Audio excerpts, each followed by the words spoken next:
अध्यक्ष महोदय, समाजवाद क्षेत्र चित्तौड़गढ़ में मेरी सभी सदस्यों से अपील है कि अपनी सीटों पे जाएं, अपनी सीटों पे जाएं।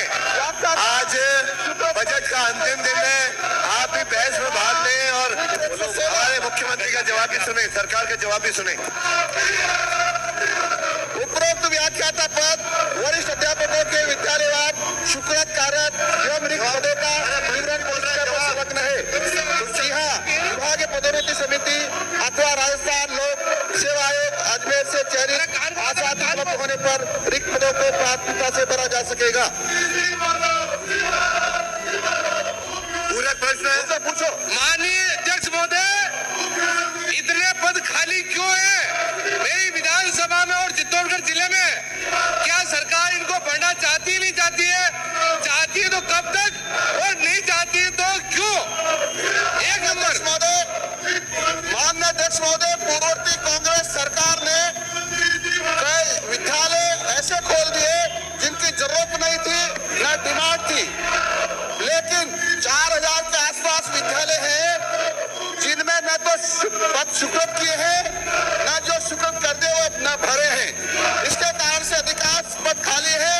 सस्ती लोकप्रियता के कारण राजस्थान के बालकों का भविष्य अंधकार में करने के लिए इन्होंने अंग्रेजी माध्यम विद्यालय का बोर्ड हिंदी माध्यम विद्यालय पर लटका दिया, और इसके कारण से हिंदी माध्यम पढ़ने वाले बच्चे भी परेशान रहे, अंग्रेजी माध्यम पढ़ने वाले भी बच्चे परेशान रहे, और इसके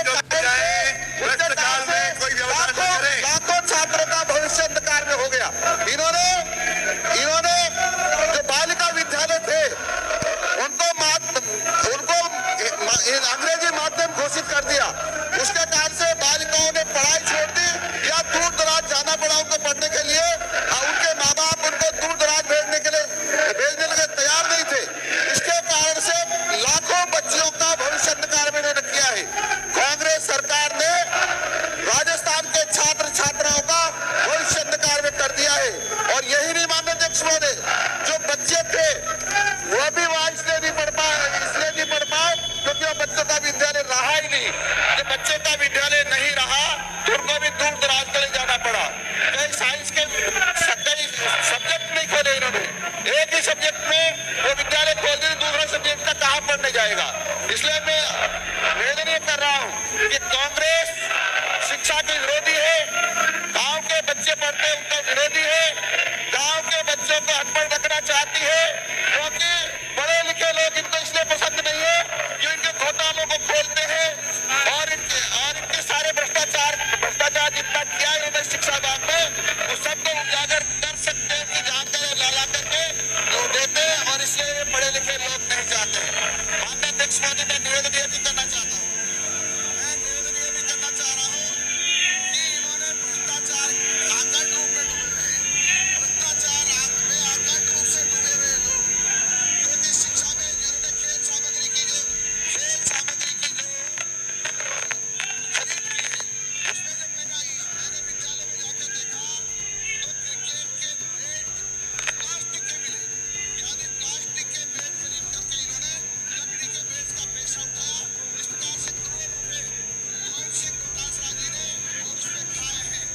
और इसलिए माननीय अध्यक्ष महोदय, मैं आपसे निवेदन करना चाहता हूँ, मिड डे मील के नाम पर करोड़ों का घोटाला कर गए लोग।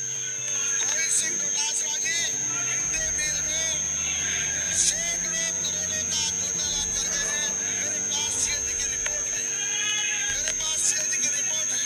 और उस रिपोर्ट के आधार पर मैं कह रहा हूँ कि बच्चों को मिड डे मील मिला ही नहीं, क्योंकि उस समय कोरोना काल चल रहा था।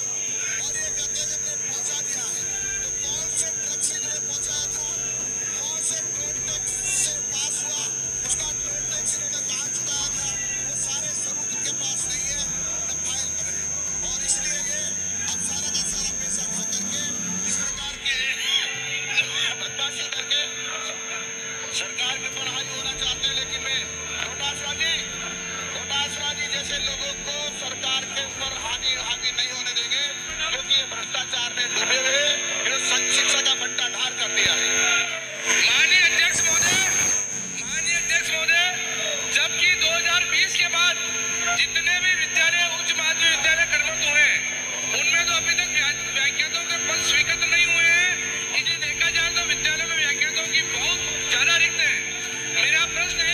विधानसभा इन विद्यालयों में